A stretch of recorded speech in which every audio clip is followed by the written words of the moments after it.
할렐루야. 아멘. 오늘은 이런 성도에 대해서 말씀을 같이 상고합니다. 이런 성도, 이런 성도가 되었으면 좋겠다라고 하는 그런 말씀입니다.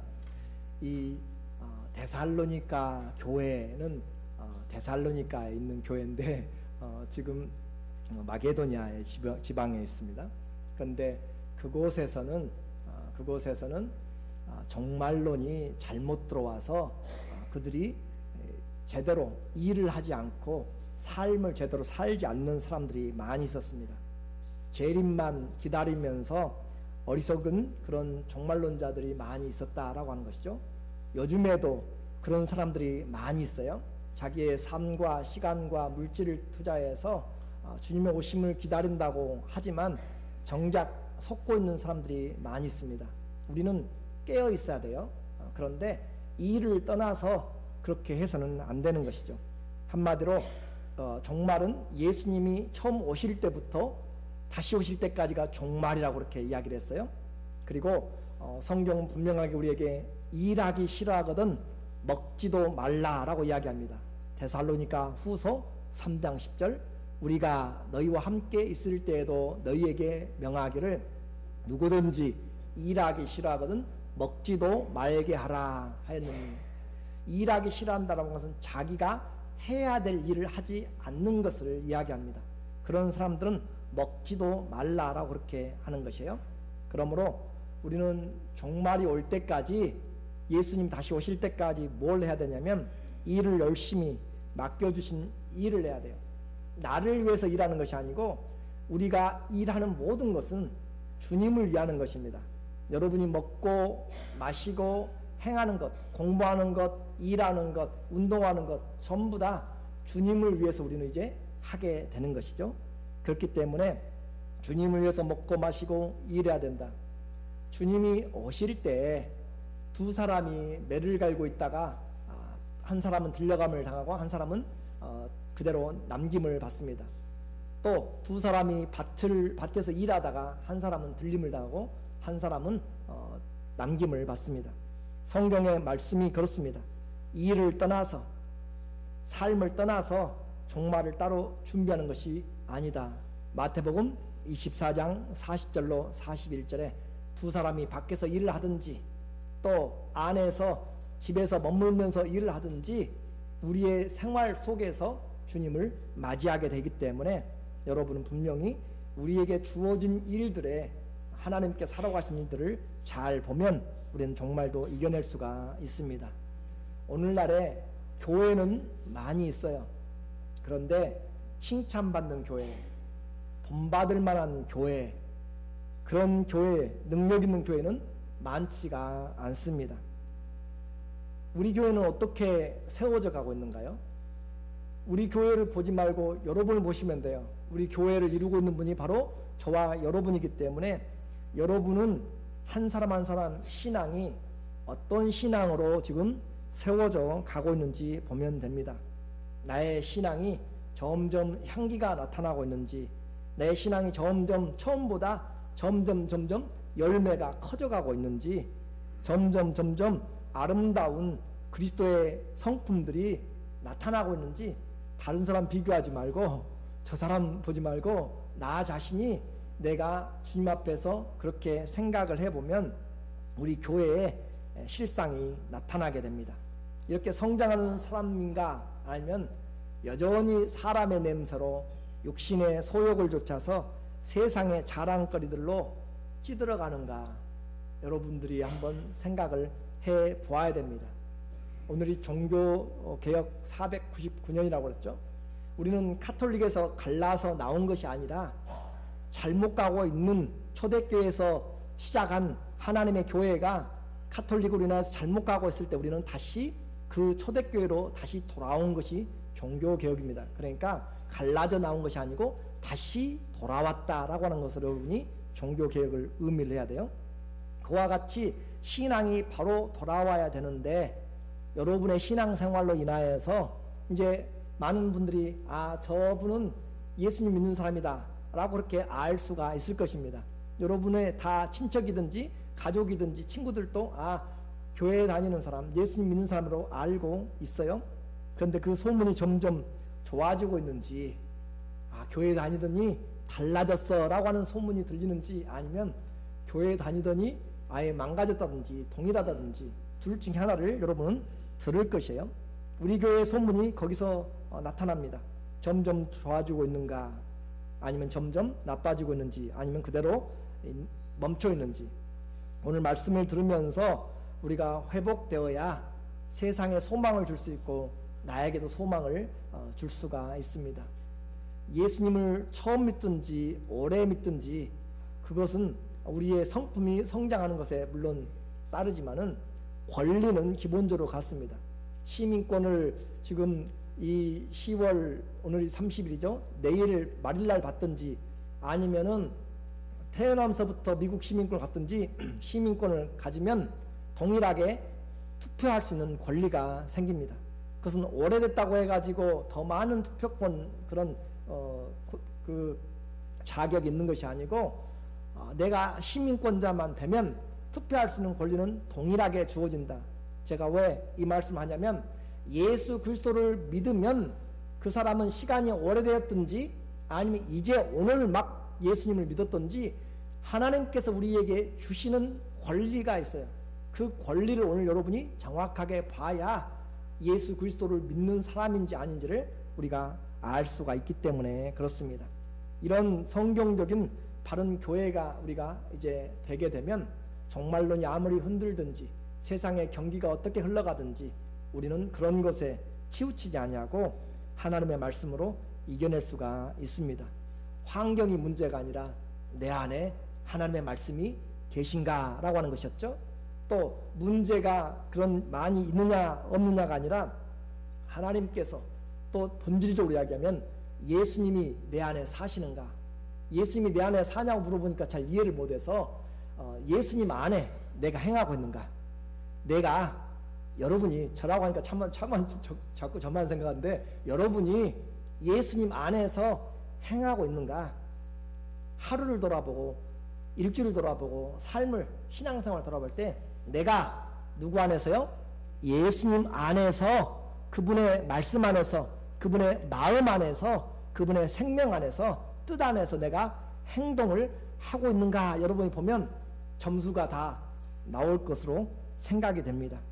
그래서 내가 내 안에 예수님이 살지 않고 내가 예수님 안에 살지 않으면 아무리 오래 살아도 주님이 우리를 알지를 못합니다. 그러므로 우리는 복음이 전파된 지 얼마 되었든지, 또 환란이 많든지 적든지, 오늘 이 데살로니가 교회는 교회가 설립된 지 몇 개월 되지 않았어요. 사도 바울이 공식적으로 전한 것은 3주입니다. 그리고 또 거기를 떠나기까지, 핍박으로 떠나기까지 몇 개월에 거쳐서 거기에 지내면서 복음을 전하는지는 알려지지 않지만 단기간입니다. 물가에 내어놓은 어린아이처럼 교회가 말씀이 선포된 지 몇 개월밖에 되지 않아서 심히 염려하고 있는 사도의 마음. 그런데 그들에게서 들려오는 소문이 너무 마음을 기쁘게 했습니다.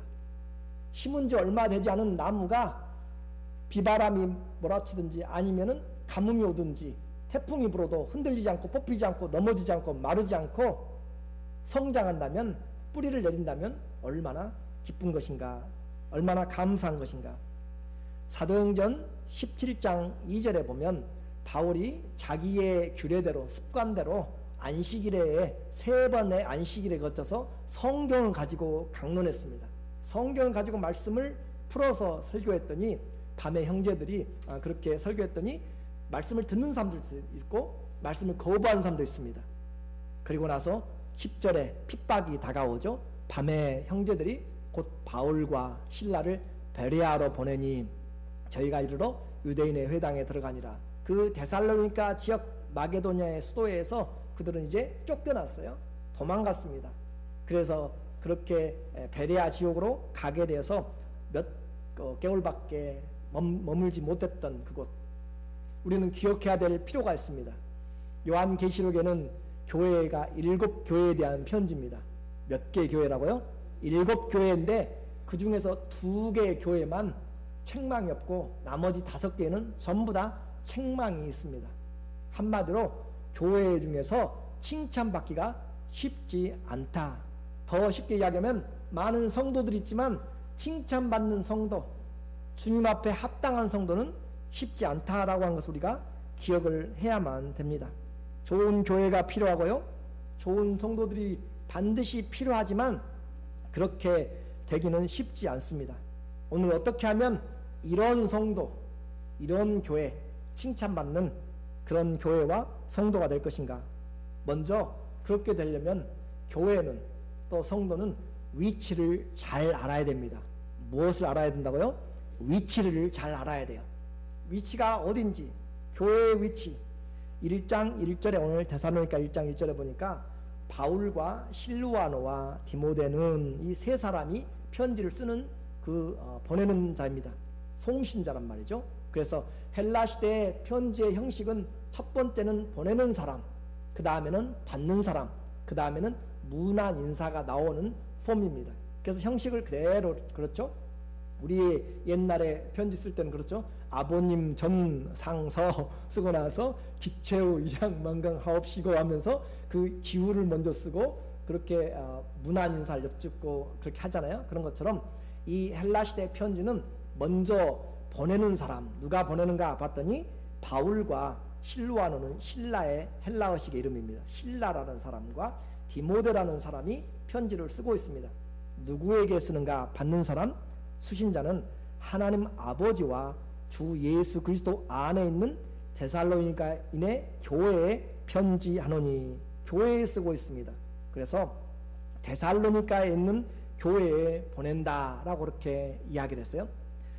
데살로니가 교회라고 이야기하는 것은 부르심을 입은 단체입니다. 에클레시아, 부르심을 입은 사람들이죠. 모임이죠. 그런데 위치가 특별합니다. 여러분의 테니스 클럽, 여러분의 헬스장에 그런 클럽들도 있고 모임도 있어요. 그런데 교회의 모임, 교회로 부르심을 입은 사람들의 위치는 특별하다라고 하는 것을 오늘 우리에게 말씀합니다. 교회가 어떤 위치에 있는가, 그것을 보니까 먼저 지리적으로는 그들에게 마게도냐는 로마가 다스리는 그런 지역인데, 마게도냐의 수도가 데살로니카라고 하는 빨간 지점입니다. 데살로니카가 바로 마게도냐의 수도이고, 아가야, 그 밑에는 아가야의 수도는 고린도입니다.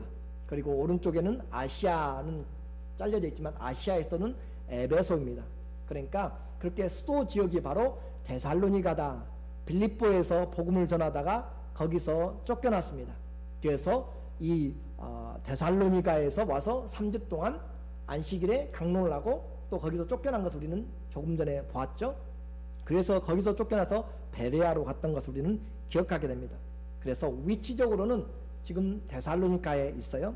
그런데 그들이 어디에 있는가 봤더니 영적으로는 하나님 아버지 안에 있다라고 이야기해요. 자, 여기서 아주 중요한 부분이 나옵니다. 교회라고 하는 것, 성도는, 성도의 모임이 교회인데 성도의 위치는 어딘가? 하나님 아버지 안입니다. 어디라고요? 하나님 아버지 안에 있다. 여러분의 위치는 지금 이 자리에 이 타코마 일대에 있을 수 있어요. 지리적으로는 그래요. 그런데 여러분의 영적인 주소는 분명해야 돼요. 누구 안에 있다고요? 하나님 아버지 안에 있어요. 그냥 저기 하나님 이신 저신이 아니고 아버지 안에 있습니다. 하나님을 아버지로 부른다라고 하는 것은 하나님의 자녀가 되었음을 이야기하는 것이에요. 하나님 아버지 안에 있고 또 어디 안에 있냐면 주 예수 그리스도 안에 있어요. 이것이 오늘 분명해야 됩니다. 주 예수 그리스도 안에 있다. 이중적인 위치죠. 데살로니가의 교회에 있는 그 교회의 성도들은 하나님 안에 있고, 하나님 안에, 아버지 앞에 안에 주 예수 그리스도 안에 있는 성도들, 교회들은 데살로니가에 있고, 성도는 이중적인 위치를 가지고 지금 살아갑니다. 오늘 저는 여러분에게, 또 저에게 여러분의 위치가 이 땅에 어디 사십니까? 라고 이야기하면 타코마 지역에 삽니다 라고, 그렇게 여러분이 서북루이 지역에 삽니다 라고 잘 확인하고 주소까지 알고 있어요.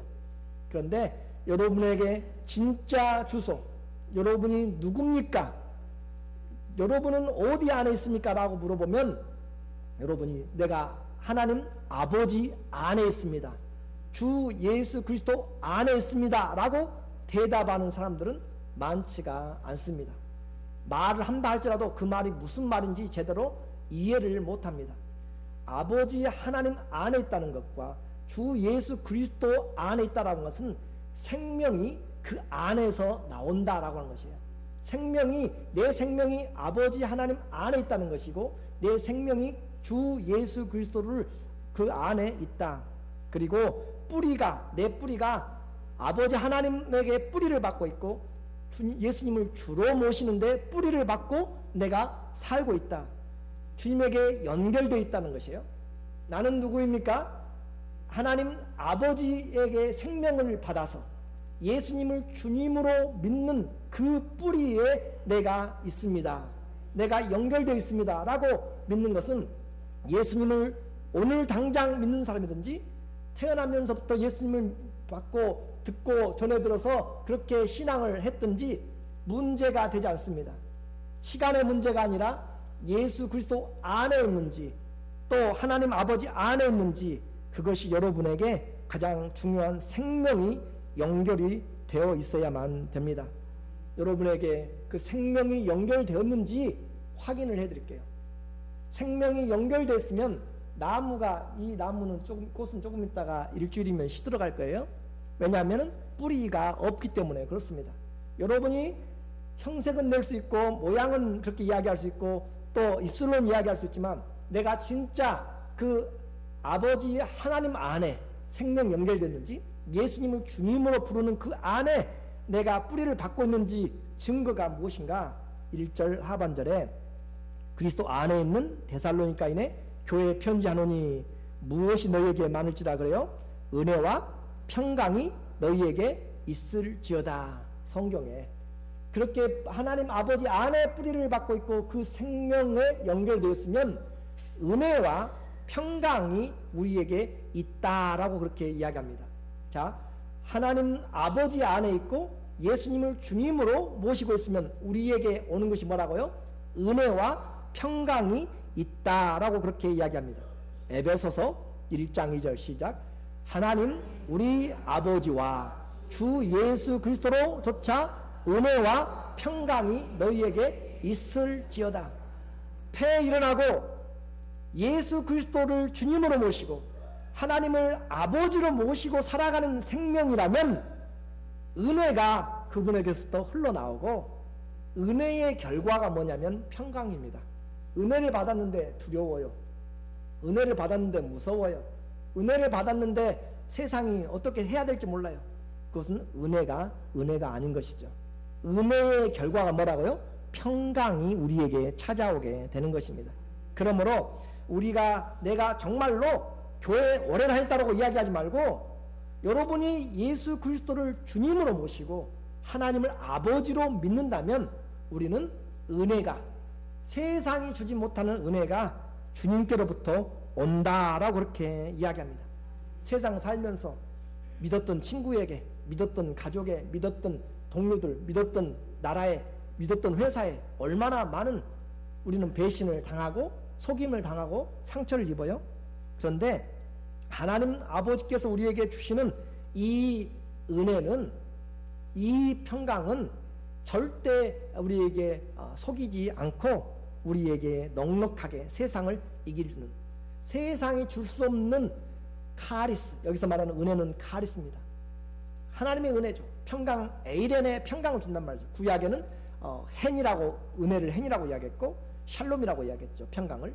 그렇게 우리에게 하나님의 은혜와 평강이 우리에게 되어지는데, 교회가 살아가는 힘, 성도들이 내가 활동할 수 있는 힘, 그것은 바로 하나님 아버지께로부터, 주 예수님으로부터 오는 은혜와 평강으로 내가 오늘 땅을 딛고 살아갈 수 있고, 환경에서 내가 이겨낼 수가 있고, 위기 가운데서 다시 살아날 수가 있는 것이 하나님께로부터, 예수님께로부터 오는 뭐 때문에요? 은혜와 평강 때문에 내가 오늘 일어날 수가 있는 줄로 믿습니다. 그것을 주님이 주시기 위해서 십자가에서 죽으신 것이죠. 우리는 이 주님의 은혜 때문에. 그래서 바울이 우리는 디모데 후서를 보았죠. 너희가 다른 데서 강해지려고 생각하지 말고 예수님의 은혜 속에서 강하라. 디모데후서 2장 1절 기억나시죠? 내 아들아, 그러므로 네가 그리스도 예수 안에 있는 은혜 속에서 강하라. 다른 곳에서 사람들 모임에 가서는 목소리 높이고 거기서는 알려지려고 하고 강하려고 생각해요. 노래방에 가서는 목청껏 하려고 그래요.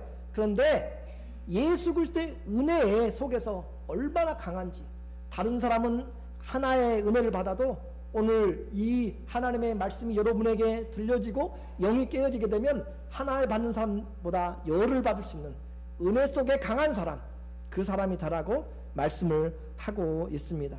그래서 오늘 주님은 우리에게 설립이 몇 개월이 됐든지 몇 수십 년이 됐든지 주님께로부터는 은혜와 평강이 반드시 있어야 된다라고 그렇게 말씀하는 거예요. 요한복음 14장 27절, 평안을 너희에게 끼치노니 곧 나의 평안을 너희에게 주노라. 예수님이 하시는 말씀이에요. 떠나갈 때가 되었습니다. 평안을 주는데 누구의 평안을 줘요? 예수님의 평안을 줘요. 예수님의 평안. 저와 여러분이 받은 그 은혜로부터 온 것은 세상이 주는 것이 아니라 누구의 평안이라고요? 그리스도의 평안. 주님이 주시는 평안인데 그 평안을 가지고도 세상을 힘들고 두려움으로 살아간다면 우리는 주님을 제대로 알지 못하고 주님을 주로 부르지 않는 것이죠. 내가 너희에게 주는 것은 세상이 주는 것과 같지 아니하니라. 너희는 마음에 근심도 말고 두려워하지도 말라. 주 예수님의 말씀인 줄로 믿습니다. 주님이 우리에게 평강을 주셨고 16장 33절에 보니까 이것을 너희에게 이름은 너희로 내 안에서 무엇을 누리게 하며요? 평안을 누리게 합니다. 예수님 안에서 평안을 누립니다. 하나님의 생명에 연결되어 있는 사람, 예수님을 주로 부르는 그 사람에게 예수님 안에서 평강이 있다. 그래서 다윗은 천만이 나를 둘러설지라도 나는 두려워하지 않겠다라고 그렇게 담대하게 나가는 것이에요. 오늘 저와 여러분에게 주신 하나님께서 주신 은혜와 그 결과의 평강은 세상이 우리를 빼앗아가지 못하고 세상이 억누르지 못하는, 없애지 못하는 그런 평강인 줄로 믿습니다. 내가 주님의 생명이 있는 점들은 바로 은혜가 와서 주님이 주시는 피스, 주님이 주시는 샬롬, 주님이 주시는 에이레네가 평강이 오늘 우리에게 있다라고 그렇게 말합니다. 생명이 왔고요, 평강이 왔습니다. 그리고 우리에게 주님은 내가 예수님 안에 있으면 교제가 있다라고 그렇게 이야기합니다. 2절에 보니까 우리가 너희 무리를 인하여 항상 하나님께 감사하고 기도할 때 너희를 말함은, 교제가 있다. 생명이 연결되어 있어요. 예수님을 머리로 하고 온 지체가 연결되니까, 제 머리를 통하여서 온 육체가 다 연결되니까 제 몸의 육체에 연결된 생명이 제대로 다 연결된 데는 몸이 다 제 말을 듣습니다. 움직이고 또 따라서 하고 싶은 대로 다 하게 됩니다. 교제가 있다. 서로 감사함이 있습니다. 서로 기억을 합니다. 그렇게 해서 영적으로 연결되어 있다라고 하는 것이죠. 그래서 하나님 앞에서 3절에도 보니까 마지막에 우리 하나님 아버지 앞에서 쉬지 않고 기억함이니, 그들에게 교제가 나타나게 되는데 가족이어도 가족으로 기억되지 않으면 가족이 아닌 것이죠. 그렇죠? 가족인데 가족이라는 생각에 기억이 안 들어와요. 그러면 그 사람은 우리는 잃어버린 것이죠. 여기서 말하는 것입니다. 또 가족인데 기도가 되지 않아요. 그것은 우리가 기도하지 않는다라고 하는 것은 교제가 없다라고 하는, 사랑이 식어졌다라고 하는 것이죠. 가족인데 감사가 없어요. 가족인데 같이 서로 의지하면서 살아가면서 감사가 없다. 그것은 서로가 열매가 없다라고 그렇게 볼 수가 있습니다. 한마디로 성도는 서로 교제하면서 감사하면서 서로 기억하면서 서로 세워주는 그런 사람이 되어야 된다라고 한 것을 말씀합니다. 교회의 교제는 바로 복음의 능력입니다. 하나님께 연결되어 있는 것, 그것이 내가 바로 성도들과 함께 교제하고 있다. 제 머리서부터 팔로 연결 마디가 공급된다니까요. 다 성도들이 서로 연결되어 있다. 바울이 지금 이야기하는 거잖아요. 2절에 우리가 너희 무리를 인하여서, 그 데살로니가인들의 무리를 인하여서 항상 하나님께 감사합니다. 내 팔이 있어서 나는 얼마나 감사한지 몰라요. 내 눈이 비록 좋지 않아도 있어서 얼마나 감사한지 모르고, 내 귀가 잘 안 들려도 있어서 얼마나 감사한지 모르고, 내 발로 걸어다, 그래서 우리에게 감사가 있는, 그리고 그들을 위해서 기도해 줄 수 있는, 그리고 그것을 기억하고 있는 것이 바로 내가 주님에게 연결되어 있다라고 그렇게 말씀을 하는 것입니다. 삶의 능력은 교제하는 데서 나타나고, 우리의 사역의 능력도 교제하는 데서 나타납니다. 로마서 16장 17절에 보면 사도 바울이 사역하면서 한 40여 명 가까운 자기를 도와주고 목숨 걸고 자기를 도와줬던 사람들을 이야기를 해요. 그러나 그렇지 않은 사람들이 있어요. 교제가 끊어져 버리고 교제를 막아버리는 사람들이 있습니다. 형제들아, 너희를 권하노니 너희 교훈을 거스려 분쟁을 일으키고 거치게 하는 자들을 살피고 저희에게서 떠나라. 교회에 분쟁을 일으키고 거치게 하고 무너지게 하는 사람들에게서 떠나라. 교제하지 말라는 것이죠. 이 같은 자들은 우리 주 그리스도를 섬기지 아니한다. 분쟁하고 나누고 넘어지게 하는 것들은, 그런 사람들은 주님을 섬기는 자들이 아니다. 다만 자기 배를 섬기나니, 자기 유익을 위해서 참석하고 섬기는 체하고 하는 거, 공교회하고 아첨하는 말로 하고 순진한 사람들의 마음을 미혹하느니라. 사단이 속히 그들의 발을 밟을 것이다 라고 그렇게 사도 바울이 이야기를 하고 있습니다. 사단은 이런 아름다운 교제, 감사하고 서로 기억하고 서로 기도해 주는 교제를 끊어버리고 나누게 되고 넘어지게 만들고 그런 것이죠. 교회는 연합입니다. 성도는 서로 연합되어야 하나님께 축복을 받습니다. 주 안에서 서로 연합하는 것, 거기에 하나님의 복이 있다. 시편 133편 3절에 보니까, 시편 133편 3절에 제가 안 썼는가요? 형제가 연합하여 동감이 어찌 그리 아름다운고. 형제가 연합하여 동감한다, 함께 동역하는 것, 함께 사는 것이 얼마나 아름다운가. 그러면서 우리에게 말하기를, 예로 들어서 헐몬산에 이슬이 내리는 것처럼, 저 마운틴 레오니에 눈이 내리는 것처럼, 그 이슬이 내리는 것처럼, 거기는 그 산이 아니고 형제가 연합하는 곳, 그 말이에요. 형제 자매가 함께 연합한 그곳에, 거기서 여호와께서 복을 명하셨으니 곧 영생이로다. 하나님의 복을 얻는 장소가 어딘가? 연합하는 그곳입니다. 연합하는 그곳, 형제가 자매가 함께 연합하는 구역, 함께 연합하는 전도회, 함께 연합하는 미팅, 모든 모임이 바로 그곳이 하나님이 복을 명하셨으니 곧 영생이다 라고 하는 연합입니다. 교회 생활 혼자 하려고 절대 하지 마십시오. 다 사단의 생각입니다.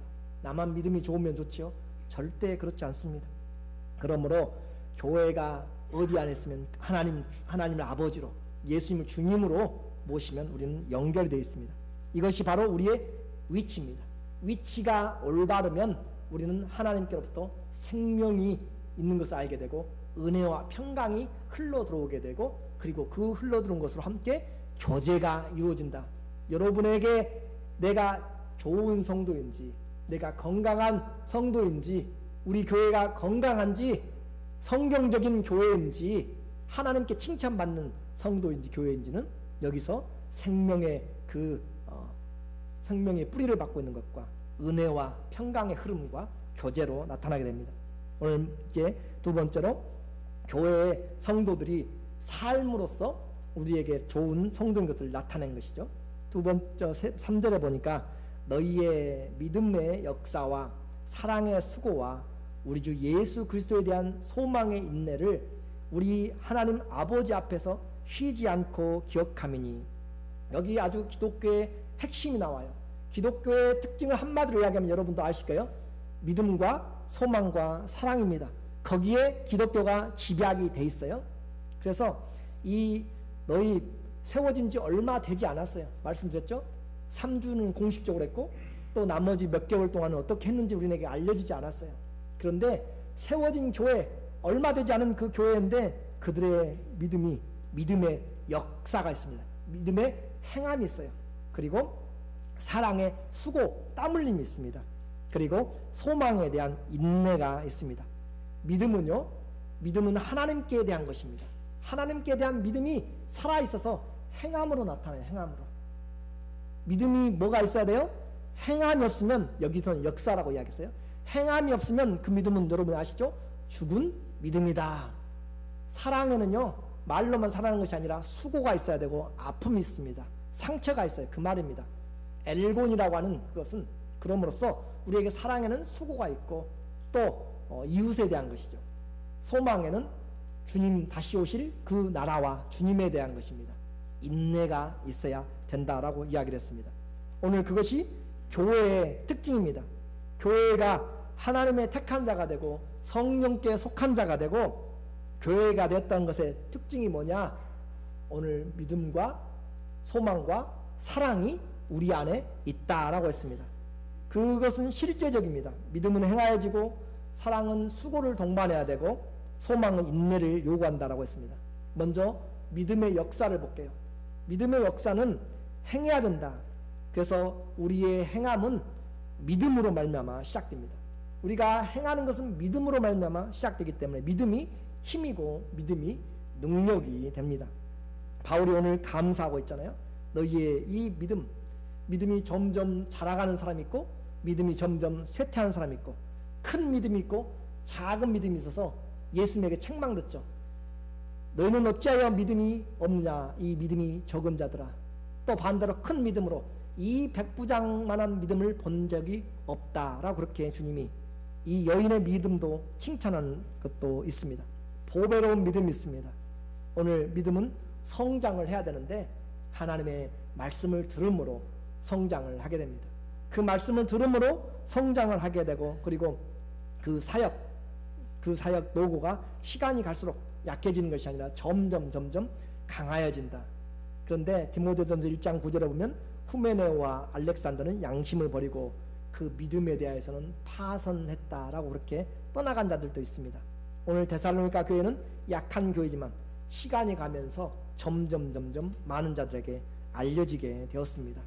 그런 삶 속에서 옛 생활을 믿음이 오게 되면 행동이 나타나야 된다고 했어요. 그래서 우리의 습관, 옛 습관, 성품 오래 갖고 있으려고 생각하지 마세요. 예수님 믿으면은 그것은 십자가에 다 못 박았습니다. 갈라디아서 5장 24절에 그리스도 예수의 사람들은 육체와 함께 그 정과 욕심을 십자가에 못 박았습니다. 그렇기 때문에 못을 박아내야 될 것을 우리는 기억을 해야 되고 그리고 야고보서 2장 26절인 것처럼 영혼이 없는 몸이 죽은 것 같이 행함이 없는 믿음은 죽은 것이다. 행함이 없는 믿음의 역사가 따르지 않는 사람은 죽는다. 죽어있다. 그러니까 여러분이 아무리 교회를 다니고 성경을 들고 다니고 찬송을 하고 무엇을 해도 믿음으로 행함이 없으면 죽어있는 것이다 라고 그렇게 이야기를 했습니다. 이것을 우리에게 적용해 본다면 우리는 믿음으로 하나님을 기쁘시게 하는 것이죠. 믿음이 없이는 하나님을 기쁘시게 할 수가 없습니다. 히브리서 11장 5절과 6절에 여러분이 믿음을 가졌다는 것은 증거를 요구합니다. 11장 5절에 믿음으로 에녹은 죽음을 보지 않고 옮겼으니 하나님이 저를 옮기심으로 다시 보이지 아니하니라. 저는 옮기기 전에 하나님을 기쁘시게 하는 자라 하는 증거를 받았느니라. 믿음으로만 하나님을 기쁘시게 할 수 있는 증거를 얻을 수 있습니다.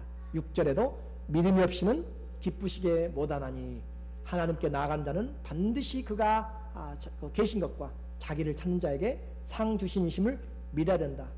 믿음의 역사가 없이는 증거가 없이는 하나님을 기쁘시게 못합니다. 하나님이 인정할 만한 사람들이 인정할 만한 여러분의 믿음의 행위가 있습니까? 두 번째로 우리에게 말합니다. 사랑의 수고를 이야기합니다. 세상이 사랑을 어떻게 알아요? 교회는 사랑을 이야기하고 성도는 사랑을 이야기합니다. 어떻게 이 사랑을 예수님의 사랑을 내 사랑을 알아요? 요한일서 4장 20절에 우리에게 말합니다. 누구든지 하나님을 사랑하노라 하고 그 형제를 미워하면 이는 거짓말하는 자니 보는 바 그 형제를 사랑하지 아니하는 자가 보지 못하는 바 하나님을 사랑할 수가 없느니라. 사랑에는 뭐가 따라요? 수고가 따르게 됩니다. 수고라고 이야기했죠. 코포스라고 하는 것이죠. 고통입니다. 노동입니다. 상처가 따른다라고 그렇게 이야기하죠. 사랑에는 이 수고가 따르는데 내 하는 사랑에 성도들을 서로 대하면서 사랑하는 것에 내 안에 얼마나 고통이 있는가. 사랑이 없이는 부모님이 자녀를 사랑할 때 그냥 편해서만 하는 것이 아니잖아요. 고통이 있는 것이죠. 그 고통을 주님은 이야기를 합니다. 그래서 이 힘들고 어려운 중에서도 고통을 참아내는 것이죠. 사랑이 없는 은사, 사랑이 없는 몸을 불사르게 내어주는 것, 사랑이 없는 수많은 천사의 말하고 방언을 하고 뭘 할지라도 다 헛되고 울리는 꽹과리 같이 시끄럽기만 할 뿐입니다. 오늘 사랑이 은사의 기준입니다. 그런데 그 사랑의 적이 뭔가? 이기적인 사랑이죠. 우리는 모두 다 사랑을 받기를 원합니다. 내게 원하는 사랑이죠. 그래서 우리는 이 사랑만 제대로 알아도 음부의 권세가, 세상에 유혹들이 들어오지 못합니다. 마지막으로 소망의 인내입니다. 우리의 신앙은 짧은 것이 아니라 그의 나라를 기다리면서 영원을 바라보는 자들입니다. 주의 나라가 임할 때까지, 아니면 우리의 생명이 다할 때까지 우리는 인내하는 것이죠. 그래서 소망을 가지고 살아야 되는데 그 소망은 인내를 통하여서만 생겨납니다. 로마서 5장 3절을 또 보니까 다만 이뿐 아니라 우리가 환난 중에도 즐거워하나니. 이는 환난이 뭘 만들어요? 인내를 만듭니다. 인내는요 연단을 만들고 연단이 소망을 만듭니다. 단순하게 소망이 이루어지는 것이 아니에요. 참고 오래되면 소망이 만들어지는 것이 아니라 환난 가운데서도 믿음으로 즐거워하고 그것을 통해서 인내가 쌓이고 인내가 쌓이면서 연단이 되고 그렇게 해서 인정받을 때 우리에게 소망으로 그렇게 피어나게 되는 것이죠. 오늘 우리에게 말합니다. 하나님 앞에 바울이 중요한 표현을 하고 있어요. 4절을 볼게요. 1장 4절에 하나님의 사랑하심을 받은 형제들아 너희를 택하심을 아노라. 너희를 택하심을 안다. 하나님의 작정입니다. 선택은 하나님만이 알고 있는 것이에요. 하나님이 택한 것을 하나님이 아시는데 어떻게 바울이 또 사도들이 이 제자들이 안다라고 할 수 있는가요? 어떻게 여러분을 택한 것을 알아요? 중요한 내용입니다. 어떻게 택한 것을 아는가? 여러분을 택했는지 안 택했는지 어떻게 지금 바울이 그렇게 편지를 쓰면서 확신해 주고 있어요. 그것은 바로 복음에 대한 반응으로 알 수 있습니다. 복음을 전하는 자에게 임한 성령과 그 능력과 확신으로 이 사람은 영원히 구원받았다라고 하는 그런 복음을 전하는 자의 그 성령께서 인도하신 것과 또 복음을 받는 자들이 삶으로 변화된 것으로 생명이 연결되면 하나님의 은혜와 평강이 이어진다고 했습니다. 그리고 그들에게 교제가 따른다고 했어요. 어떻게 이 데살로니가에 있는 교회가 하나님의 택하심을 아는가라고 물어봤을 때 또 오늘 우리의 신앙에서 우리가 어떻게 택함을 받았는지 아는가라고 하는 것은 바로 복음을 받는 태도라고 그렇게 말씀했습니다. 오늘 교회가 성도입니다. 1절에 데살로니가에 있는 교회에 편지하는데 4절에 보니까 사랑하심을 하나님의 사랑을 받는 형제들아 너희를 택하심을 압니다. 교회가 성도들입니다. 형제들입니다. 오늘 교회는 이제 영원 전에 하나님 아버지의 생명과 또 그 사랑의 택함의 뿌리를 두고 있습니다. 그리고 예수님을 주님으로 모시는 뿌리를 그 안에 두고 있습니다. 거기서부터 흘러나오는 은혜와 평강으로 교제함으로 믿음의 행함이 나타나고요. 사랑의 수고가 나타나게 되고 인내가 소망 가운데서 인내를 참음으로 소망에 이르게 되는 것으로 내가 택함이 되었다라고 하는 것을 증거하는 것입니다. 저와 여러분의 교회, 우리 반석교회와 내 신앙은 믿음의 수고가 있고요, 역사가 있고 사랑의 수고가 있고 소망의 인내가 있기를 원합니다. 이런 교회 아무 할 말이 없는 교회입니다. 이런 교회 예수님의 생명이 있는 교회고 나의 삶이 변하는 교회입니다. 이런 성도, 예수님의 생명에 연결되어서 내 삶이 변화되는 성도, 이런 성도가 되시기를 예수님의 이름으로 축원합니다. 아멘. 기도하겠습니다. 하나님 아버지